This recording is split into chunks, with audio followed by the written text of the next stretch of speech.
আসসালামু আলাইকুম। এবিসি স্কুলের পক্ষ থেকে আজকের এই ক্লাসে আপনাদের সবাইকে স্বাগতম। আজ আমি আলোচনা করব নবম শ্রেণীর নতুন কারিকুলাম ইংরেজি বই এর 3.4 চ্যাপ্টারটি নিয়ে 3.4 চ্যাপ্টারটি নিয়ে আমি আজ আলোচনা করব আপনাদের মাঝে।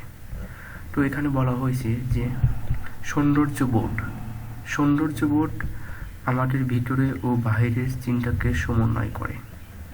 মানে সৌন্দর্য আমাদের ভিতরে এবং বাইরের যে চিন্তা ভাবনাগুলো আছে সেগুলোকে সমন্বয় করে। শিরোনামের লেখাটি আবার পড়ো এবং নিচের দেওয়ার প্রশ্নের উত্তরগুলো দলে এবং জোড়ায় আলোচনা করো। সর্বশেষ তোমার উত্তরগুলো শ্রেণীতে শেয়ার করো। মানে সৌন্দর্য বোধ আমাদের ভিতরে বাইরের চিন্তাকে সমন্বয় করে, এর শিরোনামের একটি টেক্সট আমরা পড়েছি। মানে the sense of beauty balancing our inner and outer focus. মানে এই সৌন্দর্যের অনুভূতির সম্পর্কে আমরা যে টেক্সটটি পড়েছি আর আগের ক্লাসে 3.3, ঠিক এই টেক্সটটি 3.3, এই টেক্সটটি আমরা সৌন্দর্যের অনুভূতি নিয়ে কিন্তু পড়েছি।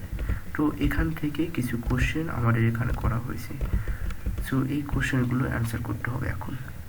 তো আমরা এখন এই কোশ্চেনগুলো অ্যান্সার করব।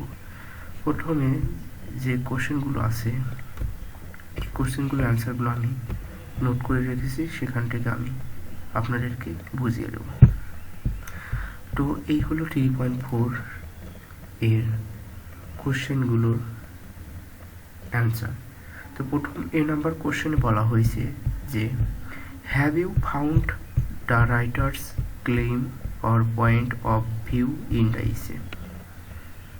তুমি কি প্রবন্ধের লেখকের দাবি অথবা দৃষ্টিকোণ খুঁজে পেয়েছো? মানে ক্লাইম মানে দাবি, লেখকের যে দাবি আছে বা দৃষ্টি আছে, অনুভূতি আছে, সেগুলো কি তুমি খুঁজে পেয়েছো? আমরা অ্যান্সারে লিখতে পারি ইয়েস, কারণ আমরা প্রবন্ধে কিন্তু খুঁজে পেয়েছি, মানে উপরে যে টেক্সটটি পড়েছি সেই টেক্সটটি কিন্তু আমরা খুঁজে পেয়েছি। তো আমরা অ্যান্সারে লিখছি yes. The writer claim is about the significance of balancing inner and outer beauty in human life. লেখকের দাবি মানুষের জীবনের অভ্যন্তরীণ ও বাহির সৌন্দর্যের ভারসাম্য তাৎপর্য নিয়ে। এরপরে বি নাম্বার কোশ্চেনে বলা হয়েছে where have you found it. তুমি এটি কোথায় খুঁজে পেয়েছো? অ্যান্সার লিখতে পারি the writer point of views is evident throughout the essay, specially in highlighting the importance of both inner and outer beauty, their impact on human existence, emotional well being and social relationship. লেখকের দৃষ্টিভঙ্গি সম্পর্কে প্রবন্ধ জুড়ে স্পষ্ট, বিশেষ করে অভ্যন্তরীণ এবং বাহির সৌন্দর্য গুরুত্ব, মানুষের অস্তিত্ব, মানসিক সুস্থতা এবং সামাজিক সম্পর্কের উপরে তাদের প্রভাব তুলে ধরার ক্ষেত্রে। তো এরপর সি নাম্বার কোশ্চেন। তো সি নাম্বার কোশ্চেনে বলা হয়েছে how many body paragraphs are there in the essay. প্রবন্ধের কয়টি প্যারাগ্রাফের বডি আছে? এর আগের লেকচারে আমরা কিন্তু প্যারাগ্রাফের বডি সম্পর্কে বিস্তারিত আলোচনা করেছি। আশা করি সেখানে বুঝতে পেরেছেন। যদি এখন না বোঝেন তাহলে সেই আগের ভিডিওটি আপনারা দেখে আসবেন। এরপর এখানে বলা হয়েছে do they have different argument. তাদের কি ভিন্ন যুক্তি আছে? ইফ ইয়েস, যদি হয় হ্যাঁ, হোয়াট আর দে, তাহলে কি, সেগুলো কি? তো আমরা এখন অ্যান্সার লিখতে পারি যে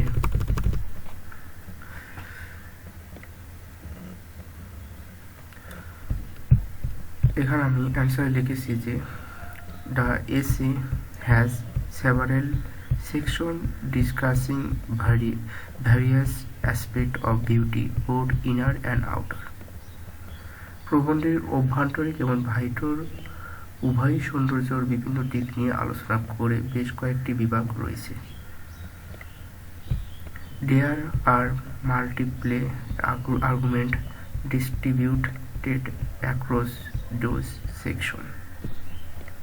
এই বিভাগগুলিকে বিবরণ করা একাধিক যুক্তি রয়েছে। তো এই যে বডি প্যারাগ্রাফ, সেই বডি প্যারাগ্রাফে যে ডিভিশন মানে বিভক্ত করা হয়েছে, ডিভাইডেড করা হয়েছে, সেই বিভক্তগুলো আমি এখানে আবার লিখেছি। তো প্রথমে যেটি আছে সেটা হচ্ছে ইন্ট্রোডাকশন মানে ভূমিকা। Setting the stage for the discuss on beauty, সৌন্দর্যের উপর আলোচনার জন্য যেটি সেট করা হয়।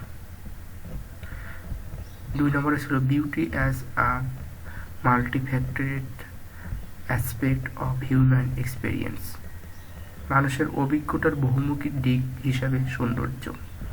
3 নম্বর যেটি আছে সেটা হচ্ছে the debate between focusing on inner versus extended beauty. 3 নম্বর হলো বলা হয়েছে অভ্যন্তরীণ গুণাবলী বনাম বাহির সৌন্দর্যের উপর ফোকাস করার মধ্যে বিতর্ক।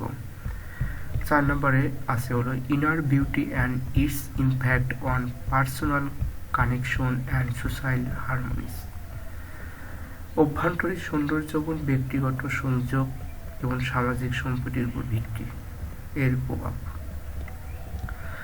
তো এরপরে ডি নাম্বার কোশ্চেন অ্যান্সার আমরা দেখব এখন। তো ডি নাম্বার প্রশ্নে এখানে বলা হয়েছে যে are the introduction and conclusion focused on the main point of the essay, ভূমিকা এবং উপসংহার কি প্রবন্ধের মূল পয়েন্টের উপর দৃষ্টি নিবন্ধন করে। মানে ইন্ট্রোডাকশন কনক্লুশন, মানে ইন্ট্রোডাকশন মানে ভূমিকা আর কনক্লুশন মানে উপসংহার, এই দুটির উপর কি প্রধান যে পয়েন্ট, প্রধান যে বিষয়গুলো সেগুলোকে কেন্দ্র করে কিনা এসেতে, সেটাই বলা হয়েছে। তো আমরা অ্যান্সার লিখতে পারি yes, both the introduction and conclusion center on the main theme of balancing inner and outer beauty, illustration its impact on individual and society. সূচনা এবং উপসংহার মানে ইন্ট্রোডাকশন অ্যান্ড কনক্লুশন উভয় কেন্দ্রের মূল বিষয়বস্তুতে অভ্যন্তরীণ এবং বাহির সৌন্দর্যের ভারসাম্য ব্যক্তি এবং সমাজের উপর এর প্রভাব চিহ্নিত করে। এরপর 2 নম্বর কোশ্চেন বলেছে did the writer use any hook attention grabber in the essay, if yes what is it, লেখক প্রবন্ধ কোন হুক বা মনোযোগ গ্রামার ব্যবহার করেছেন, যদি হ্যাঁ হয় এটি কি, লেখক কোন ধরনের মনোযোগ ব্যবহার করেছেন এখানে সেটাই বলা হয়েছে। তো এখানে অ্যান্সার আমরা লিখতে পারি the essay begins by discussing the transcendent nature of beauty, immediately drawing the reader's attention by extending its significance across cultural, temporal and individual boundaries. রচনাটি শুরু হয় সৌন্দর্যর প্রকৃতি নিয়ে আলোচনার মাধ্যমে, অবিলম্বে পাঠকের দৃষ্টি আকর্ষণ করে সাংস্কৃতিক ক্ষণস্থায়ী তাৎপর্য বর্ণনা করে। মানে এখানে সিগনিফিকেন্স করা হয়েছে কালচারাল, টেম্পোরাল এবং ইন্ডিভিজুয়ালকে, মানে ব্যক্তিত্ব সীমারেখা অস্থায়ী সাংস্কৃতিক জুড়ে তাৎপর্য করেছে। তো এরপর 1 নম্বর কোশ্চেনে বলা হয়েছে did the writer use any counter argument, if yes it what is it, লেখক কি কোনো পাল্টা যুক্তি ব্যবহার করেছেন, যদি হ্যাঁ হয় তাহলে কি, তাহলে লিখতে পারি ইয়েস, হ্যাঁ পাল্টা যুক্তি সেখানে ব্যবহার করেছে আমরা দেখেছি। The essay present a counter agreement in the debate between focusing solely on inner virtue recognizing the immense beauty present in the external world. রচনাটি শুরু হয় এখানে প্রবন্ধটি কেবল অভ্যন্তরীণ গুণাবলীর উপর ফোকাস করার বনাম বাহির জগতের উপস্থিতি অপরিময় সৌন্দর্য স্বীকৃতি দেওয়ার মধ্যেই বিতর্ক একটি পাল্টা যুক্তি উপস্থাপন করে। এরপরে কোশ্চেন 3 নম্বর দেখি এখানে কি বলা হয়েছে। এখানে বলা হয়েছে what are the transition you have found in the essay. প্রবন্ধে তুমি কি রূপান্তর পেয়েছো? তো এখানে আমরা লিখতে পারি transition include phrase like while some agree beauty is not only which help shape between different argument in perspective. ট্রানজিশনের মধ্যে যখন কেউ যুক্তি দেয় সৌন্দর্য শুধু নয়, এর মধ্যে বাক্যাংশ অন্তর্ভুক্ত করে যা বিভিন্ন যুক্তি এবং দৃষ্টিভঙ্গির মধ্যে পরিবর্তন আনতে সাহায্য করে।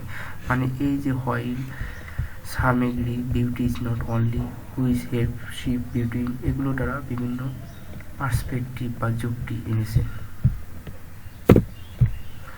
এরপর 8 নাম্বার কোশ্চেন।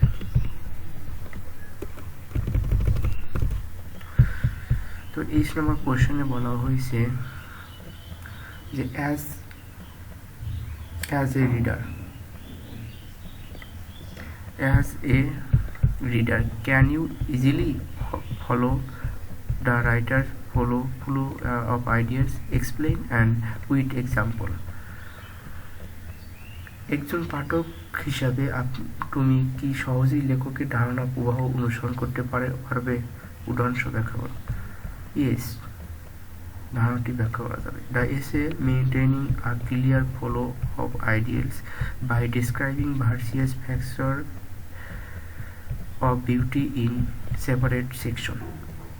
রচনাটি আলাদা বিভাগের সৌন্দর্য বিভিন্ন দিক নিয়ে আলোচনা করে ধারণা সুস্পষ্ট প্রভাব বজায় রাখে। ফর ইনস্টেন্স, উদাহরণস্বরূপ, it begins with a general discussion on the superior nature of beauty and then develops into inner and outer aspects separately, making it essay to follow different dimensions of the argument. উদাহরণস্বরূপ, এটি উচ্চতর বিষয়ের একটি সাধারণ আলোচনা দিয়ে শুরু হয়, সৌন্দর্যের প্রকৃতি এবং তারপরে অভ্যন্তরিক এবং বাহির দিকগুলোর আলাদাভাবে অনুসরণ করে, যুক্তির বিভিন্ন মাত্রা অনুসরণ করে সহজ করে তোলে। তো এই ছিল কোশ্চেনগুলোর অ্যান্সার। আশা করি আপনারা বুঝতে পেরেছেন। তো যদি কোনো সমস্যা থাকলে অবশ্যই আপনারা কমেন্ট করবেন, আমি ইনশাল্লাহ অ্যান্সার দেবো। তো 3.4 এই অ্যান্সারগুলো আপনারা চাইলে নোট করে নিতে পারেন। এর পরবর্তী যে অ্যাক্টিভিটি আছে 3.5, এটি নিয়ে পরবর্তী ক্লাসে আমি আলোচনা করব। তো সম্পূর্ণ ভিডিওটি দেখার জন্য আপনাদেরকে ধন্যবাদ।